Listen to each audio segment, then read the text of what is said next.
Ayan mga boss, tanghalian na. Alam nyo ba yan, udong saka saikwa yan sa amin. Kung sa tawagin sa iba, patula. Ang bango yan. With may dilis pa kami mga boss.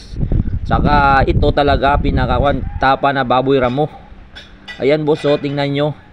Yan, ang sarap yan, sabaw. Sabaw yan, tanghalian namin ngayon. Ayan oh, meron pa kaming dilis. Ang sausawan na may sili na suka lang, sarap. Ayan mo boss, kain na tayo.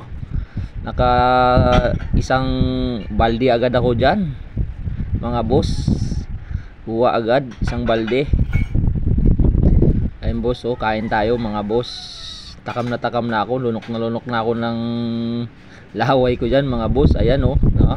Sarap, mainit pa yan ang sabaw. Saka lagyan pa ng tapa ng baboy ramo. Napakasarap yan mga boss. Kain na tayo mga boss, tanghalian na. Ayan boss, oh. Yan oh, may dilis pa. Yan ang tanghalian namin ngayon mga boss.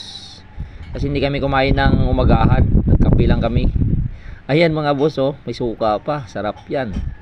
Ayan mga boss, kain na tayo. Tara, samahan nyo ako mga boss. Ayan, may sili pa yan. Pinasiyaan pa ng sili. Oh, parang dumiritso agad sa lalamunan ko. Ayan oh. Ang sarap. Ayan oh, sarap talaga. Sarap talaga yung sabaw niya. Kasi bagong bago yung saikwa o patula ang tawag sa amin yan eh.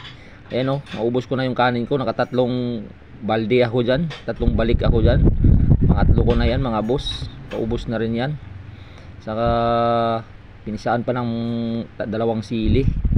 Ayan o mga boss o. Sarap talaga yan mga boss. Kumuha ulit ako ng kanin. Parang nabitin na ako mga boss eh. Kaya ayan o, patapos na ako yan mga boss. Takam na takam ako. Sarap na sarap talaga. Mas talaga yung tapa na baboy ramo. Saka sa sabaw na udong with saikwa sa amin tawag yan eh. Sa iba patula. Ganun, mabango. Ayan o mga boss o. Naparami ako dyan kain. Kaya mga boss, dito na lang mga boss. Kung nakarating kayo dito sa dulo ng video ko na ito, sana kumain na rin kayo dyan mga boss. Like and share, comment and subscribe na lang mga boss. Paki-highlight na rin. God bless mga boss.